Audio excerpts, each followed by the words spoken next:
नमस्कार, मैं राजीव लोचन पंकज। इस फिनांशियल ईयर के 2 महीने गुजर चुके हैं, अप्रैल और मई।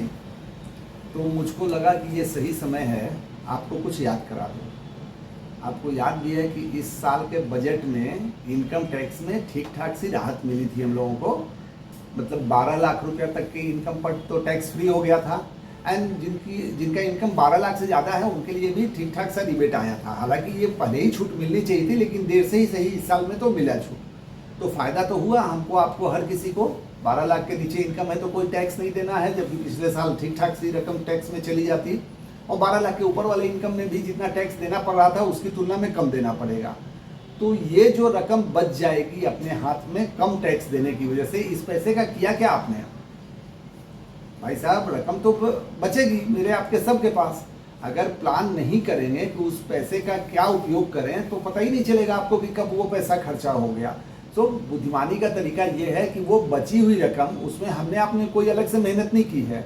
अगर टैक्स रिबेट नहीं मिलता तो वो पैसा सरकार को देना पड़ता टैक्स में, तो वो तो बचा हुआ एक तरह का बोनस है आपके लिए। उसको आपको जरूर से इन्वेस्ट कर देना चाहिए था और ऑलरेडी कर चुकना चाहिए था। 2 महीना गुजर चुका है, बजट आए हुए तो 6-8 महीना गुजर गया। तो आपको उस पैसे को निवेश कर देना चाहिए था, नहीं किया है तो अभी से कर लीजिए। अब बात है कि कहाँ निवेश करें।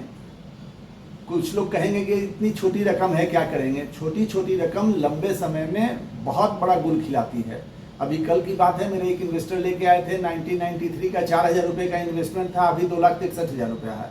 4000 रुपया कोई बड़ी रकम नहीं थी, और 2,63,000 अगर बड़ी नहीं है तो छोटी रकम भी नहीं है। तो आप यकीन मानिए कि छोटा अमाउंट भी अगर आप डिसिप्लिन में लंबे समय तक इन्वेस्ट करते रहते हैं तो वो एक दिन बड़े रकम में बदल जाता है। आखिर एक तो कोई चमत्कार होगा नहीं कि मेरे पास बहुत बड़ी रकम आ जाएगी इन्वेस्टमेंट करने के लिए। तो डिसिप्लिन ज़्यादा बड़ी बात है अमाउंट की तुलना में। आप उसको अगर इन्वेस्टमेंट नहीं प्लान किए हैं तो ऑलरेडी लेट हैं। आखिर साल में 12 ही महीने होते हैं, 2 महीना तो गुजर चुका है। तो अभी से प्लान कीजिए। हाँ, इन्वेस्टमेंट प्रोडक्ट कौन सा हो, किसको कहाँ इन्वेस्ट करना चाहिए, ये वेरी करने वाली चीज़ है मैन टू मैन। तो बैठ के सोचिएगा उस पर कि कहाँ करें, और मेरी ज़रूरत हो तो मैं तो हूँ ही। Okay, thank you.